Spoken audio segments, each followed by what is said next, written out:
Johnny Dollar. John, this is Harry Branson at Philadelphia Mutual Liability and Casualty Insurance Company. Well, it's about time, Harry. How come I haven't heard from you lately? Fortunately, we've had no problems recently. That is, nothing requiring investigation. Until now, huh? Oh, well, yes. So what's the trouble? Arson, mayhem, murder? John, it may be all of them, unless you're able to put a stop to what's going on. Sounds interesting. Who's involved in all this? And don't tell me you've been selling insurance to some gangster. Well, as a matter of fact, he is. What? An ex-gangster. At least he was known to have been mixed up with gangsters for several years. Who? Bertie Larson. Larson, huh? Well, at least the name sounds appropriate. So tell me what he's... Wait a minute. Yes, John? Isn't Bertie Larson the punk they've had before that special investigating committee? Yes. The committee on narcotics and gambling, the one that has the hearings on television now and then? That's the one. Well, then, Harry, if you want my advice, you'll cancel his policy, pay him off with interest, and forget him. I'm afraid that's impossible. What's more, since those hearings began, we've increased the face value of some of his policies. You have what? Yes. But now, in view of the threats he's been receiving, threats on his life, his home, his family, well, John... Baby, you're in trouble. John, do you think you can help us? And get my head blown off by some gunsel? Harry, this kind of stuff I shouldn't touch with a 10-foot pole. But don't you see... In spite of the big fee your company will have to pay me, in addition to my expense John, account. just a minute. At least it'll guarantee me a decent funeral. A funeral? But if that's the way you want it, as long as you're willing to pay through the nose for my services. But, John, I didn't say... John, that is... listen to me, John. Okay, keep your shirt on, Harry. I'll run on down there and see you.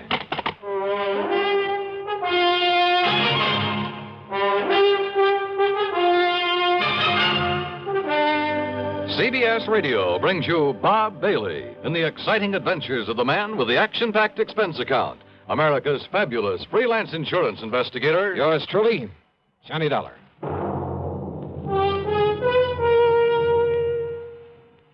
And now, Act One of yours truly, Johnny Dollar.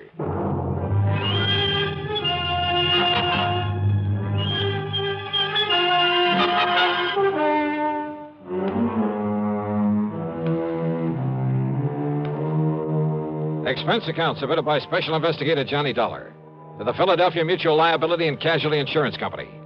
Following is an account of expenses incurred during my investigation of the Larson arson matter.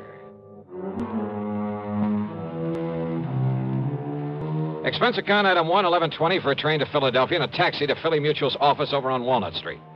It was late in the afternoon, but Harry Branson, the perennial worrywart, was still there waiting for me, and he wasted no time in getting down to business. Now, Bertie Larson, or more properly, Herbert James Larson, lives out in Penfield, John. Oh, yeah, that's kind of part of West Philadelphia, isn't it, Harry? Just beyond. He and his wife live in a very nice one-story brick home that we've insured for some $30,000. And he must have done fairly well in the rackets and had sense enough to put some aside. Also, John, we've insured his personal property, furniture, clothes, all the things in the house and so on, for some $20,000. No kidding. And didn't you say you've increased some of his insurance lately? To the figures I just mentioned. In the beginning, he was underinsured, but the policies provided for the increase at his option, provided, Yeah, of well, course... that's all right. You don't need to go into detail. Provided, of course, that in no event should stipulated coverage exceed actual appraised valuation. Yeah, well, now, Harry, in if you... accordance with paragraphs A, B, and G of Article 21 of our standard comprehensive policy... Harry... Oh, yes, John. Also, his life is insured with us for $20,000. Making a total of $70,000. $70,000, yes. So if everything goes, including Bertie himself, somebody's liable to collect plenty. Exactly. Okay, who's the beneficiary? His wife, Nora. I see. And now you say that somebody's been threatening him. Oh, yes. Ever since he agreed to appear before this investigating committee. Uh-huh. What kind of threats? Over the telephone, he tells me, warning him that if he continues to testify, well, they haven't directly threatened his life, as I understand it, but they might as well have. And then last week... Wait a sec, Harry. Haven't the police been in on this? Oh, yes, they have. And for a while, they kept some men stationed about his place. So, naturally, nothing happened. But last week, John, when he returned from one of the hearings, he phoned me and said that he'd found a can of gasoline standing on his front doorstep. Ah, just a hint, huh, of what might happen if he doesn't clam up. Yeah, that's an old-style gang warning. Yes, a very obvious threat to burn up his home. But he's continued to appear at the hearings? Yes. And if he's killed off by these people, if his home is burned out from under him... By what people, Harry? Has he any idea who might be behind this monkey business? Well, of course. It must be someone who was involved with him in narcotics and illegal gambling at one time or But another. he doesn't know exactly who. Not specifically. He says he never recognized the voice on the phone, and, of course, it was probably well disguised. Do you suppose he's still involved in the rackets? Oh, apparently not, or we'd never have sold him insurance. But then who can be sure? The point is, John, that if anything does happen to him or to that home of his, the company will have to pay out sizable sums of money. Yeah. Naturally, we don't want to do that. No. And if he can be protected properly, well, John, that's why I telephoned to you. Yeah, but Harry, the kind of protection you seem to want for him is something for the police to provide. John, I am convinced that the protection they are giving Bertie Larson is wholly inadequate. You told them so? I most certainly have.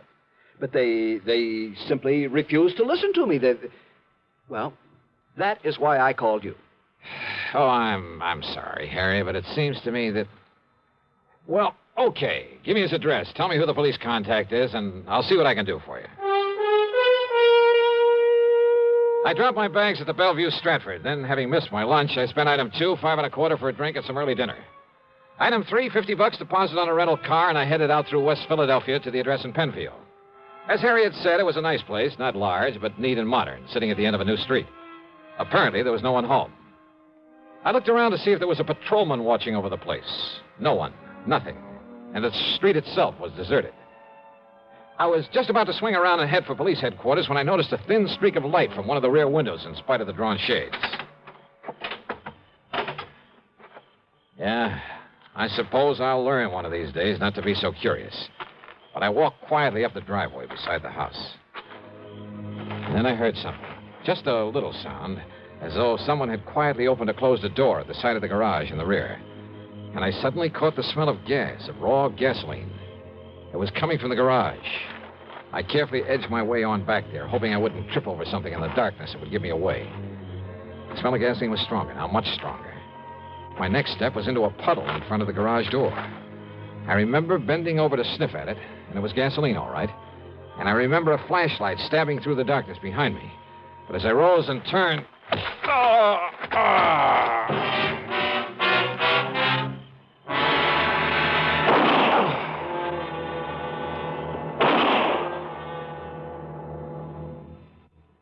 And now, Act Two of yours truly, Johnny Dollar, and the Larson Arson matter.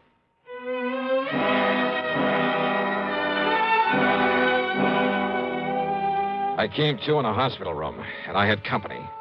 One of them was in a blue uniform with brass buttons with the stripes of a sergeant on his sleeves. So you decided to come back to the land of the living, huh? The other was a man of about 40, big, beefy. And in spite of his rather flashy clothes, he looked as though he hadn't shaved his fat, truculent face for a couple of days. Well, I'm sure glad he's okay, Sergeant. Only, how was I to know he wasn't somebody come to carry out them threats against me? Oh. You know, you're lucky you didn't aim those shots at him, Bertie. Me actually trying to kill somebody, Sergeant? Like I told you, I know the noise would bring on the nearest flatfoot. Bertie, huh? Yeah. Gee, Mr. Dollar. Now, you just take it easy, Dollar. Bertie nearly broke your head when he found you prowling around his home a while ago. Oh, brother, you're telling me. But I didn't know, Dollar. I didn't know who you was till me and a cop went through your pockets and seen your identification. Okay, now look. When I come home and seen you sneaking around and had gasoline all over my garage like somebody was going to put a torch to it. Okay, Bertie. So you can't blame me for slugging. Yeah, now, But Bertie. Come on. I'm sure sorry I did it, Dollar. Dollar, the hospital bill's on me, so live it up, huh? Oh, yeah, sure. Okay, now, Bertie. Dollar's going to be all right, so you go along, huh? I'll check with you later. Oh, yeah, sure. Okay. Oh, I'm going up in the country to make sure my wife's all right. Up in the country? Yeah, up in the Catskills with a couple of relatives, Mac and Josie. Oh, you don't think I'd leave her stay around here with those people on the phone saying they're going to burn me out if I don't stop yapping at that committee? And you don't know who it is making the threats, huh? I sure wished I did. Okay, run along now, Bertie. No, wait, please. Well, what is it, Dollar? Well, I'd like to talk to Bertie some more. Well, sure. No, not until the medics say you're all right and let you out of here. And besides, I want to talk to you myself. Now, go along, Bertie. Yeah, sure. All right, now look, Sergeant. Just stay flat on the bed, Dollar. And now you're lucky Bertie didn't kill you. And I can't say I would have blamed him. Why didn't you come to me before trying to contact him? I could have given you all the information you need about this case. Now, look, Sergeant. Not only have saved you a lot of trouble, but kept you from getting banged on the head. Okay. All you private dicks are alike. Now, listen, will you? As for that nosy guy over at your insurance company who's been bothering me 3 and 4 times a day, well, now I've got 2 of you to keep from upsetting the apple cart. What's that supposed to mean? Bertie Larson isn't the man this investigating committee's after. What? Of course not. He's strictly small time.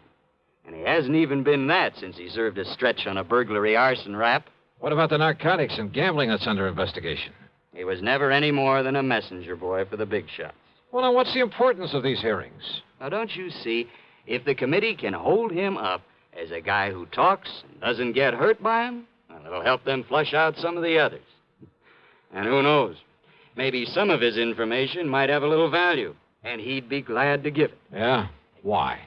Bertie's been trying to run a used car business. Legitimate, or is it cover-up or something else? Legitimate. You're sure of that? Dollar, that stupid punk has been so scared since he got out of the clink. Yep. And listen. I'm listening. The publicity that he's been getting from the hearings, because of cooperating with the committee, why, it's practically made a public hero out of him. Who knows? Maybe it'll help his business enough to get him out of the red for once. That's why he's singing like a canary, probably making half of it up just to keep his name in the paper. Well, what about the threats he's been getting? You know something? We've only got his word about those threats. For all we know, he's making them up himself. Maybe. Oh, all right. So what if some of his old pals are calling him up, telling him to lay off, huh? If they try anything foolish, we'll nab them. Matter of fact, there are a few of those guys around here we'd just love to have something on. So maybe all this will flush them out for us. Or get Bertie killed? Ask me. I don't think anybody'd even bother to rub him out. I hope you're right, Sergeant. Sure. So, Dolly, that's that. No, when you're wait. up and around, come on over to the station and see me. But meantime, leave this to me, will you? Oh, wait a minute, will you? What about that gasoline he mentioned that was spilled all over his garage? Oh, one of those shots he fired. And now One of look. them drilled a hole in a can of gas he had lying around. Yeah? Sure, saw it there myself. Look, Sergeant. See you later, Dolly. Wait a minute, will you? Sergeant!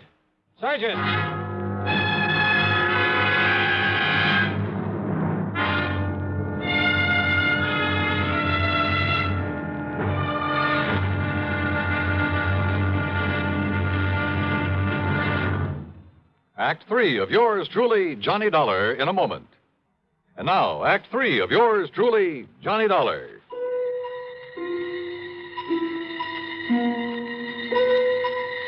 There was something all wrong about the whole setup. I'd smelled the gasoline around that garage before Bertie Larson had slugged me. And what about the can of gasoline he said was left on his doorstep as a warning? Like somebody'd burn him out if he kept on testifying before the Special Investigating Committee. Were the police overlooking that? And then, suddenly, I began to smell a rat, a big one. Don't ask me why. I climbed rather painfully out of the hospital bed, put on my clothes, and pulled the corny trick of going out by way of the fire escape. Luck was with me. The police had left my rental car in the hospital parking lot.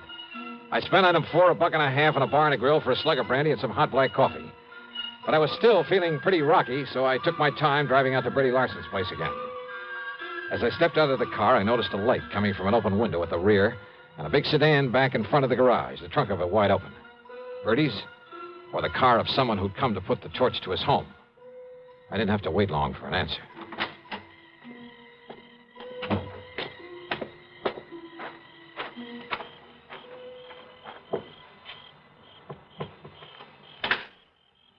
Bertie. Huh? Going up in the country, huh, to see your wife? Oh, Dollar. Yeah, that's right. Oh, say, listen, Dollar. It's lucky you come by here. Is it? Lucky for you or for me? Oh, no, listen, I come by to pick up some things, to haul up to my wife. You know what happens? Yeah? When I pulls up in the driveway, there's some guy running away out back. So I yells him to stop, but he keeps on going, and it's so dark I can't see where to throw a shot. And listen. I'm listening. Then I smell gasoline. It's coming from inside the house. So I unlock the door and go in, and you know what I find in there? Go on, Bertie. Come on inside, Dollar. I'll show you. Oh, it's lucky I come by here. That's all I gotta say. Hey, wait a minute. Were you figuring on moving out of here? Huh? What do you mean? Well, now, don't tell me this is all the furniture you keep in this place. Well, of course not. I sent a lot up to Josie and Mac from while my wife is staying with them. But if the place burned down, you wouldn't hesitate to collect insurance on all the furnishings, would you? You're trying to be funny, Dollar. Now, look. Look here in my den. You see? You see where somebody dumped gas all over the rug? Lay them celluloid strips and out over the windowsill so he could put a match to it from the outside? Yeah, I see, Bertie. Well, it's a guy I seen running away from you who was going to burn me out. You see how he broke in by forcing the screen on that window? I see where this screen was bashed out from the inside. What'd you say? And I fail to see any footprints in the flower bed below it. No wonder you served a term for arson, among other things. Huh? Oh, listen. I mean the sloppy setup you made here. What are you talking about? You've been losing your shirt in the used car business. So it looked like you might have to take a chance in the rackets again. You out of your mind? But then this investigating committee came along. Talking freely before them gave you an excuse to claim you were getting threats. Oh, now, listen. You filled up the insurance on this place to the limit. Then gave out the tale about gasoline left on your doorstep as a warning. Oh, listen. All of it. So that when your house went up in flames, everybody would think it was set by the mythical person who was supposed to be making the threats. You're crazy. In the meantime, of course, you've carefully emptied the place of anything valuable. In storage with these pals of yours, Josie and Mac, up in the Catskills, if any such people really exist. Now, listen. This home and the garage would probably be nothing but ashes right now if I hadn't come along earlier. Could have killed you then, Dollar, so Killed maybe me? I better... I think you were just a lousy shot. Yeah? But when all that noise brought the police and you found out who I am, why, sure, you could use me to help build up your case for whenever you decided to fire this place. You thought. But it didn't work, Bertie, because... Oh, no, you don't. Come on, put your hand up. Come on, over your head. Reach, Bertie. Now, listen. Can't even pull a gun quickly, can you? You don't need to, Dollar. Oh, what? Don't move. I'm right in back of you. Drop the gun. Kill him. Yeah, Nora. Kill him. We'll fire the joint and get up in a country where Josie and Mac will swear we've been with him all the time. Yeah, Bertie. Yeah, that's what we'll do. And listen, we'll strip this guy after you knock him off. They'll find his bones after the fire, and they'll think it's me. That's another $20,000 of insurance to collect. No, Bertie. What? I'm leaving both of you here. You gone crazy? After this nice setup, I'd be crazy if I didn't take all I could get out of it. You ready, Bertie? Oh, Laura, listen! All right, Dollar. Now it's you. Drop it, Nora. Where'd you come from, you dirty...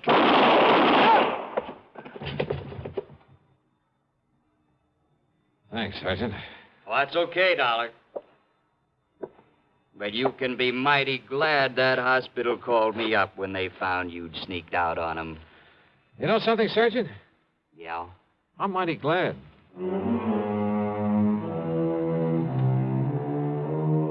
Expense account total, including my hospital bill, my room at the Bellevue, and a couple of meals, plus, of course, the trip back to Hartford, $79.75. Remarks? Why bother? From here on in, it's up to the company and the police to straighten things out. Yours truly, Johnny Dollar.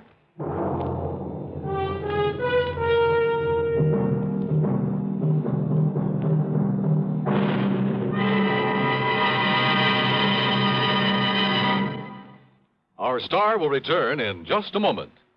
Now, here is our star to tell you about next week's story. Next week, Sarasota, Florida. A body floating in a bayou, and one too many suspects.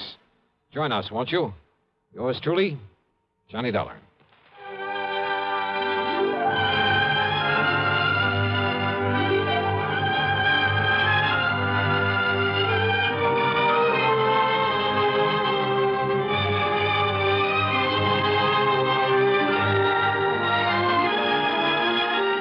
Yours truly, Johnny Dollar, starring Bob Bailey, originates in Hollywood and is written, produced, and directed by Jack Johnstone. Heard in our cast were Virginia Gregg, Harry Bartell, Don Diamond, and Bert Holland.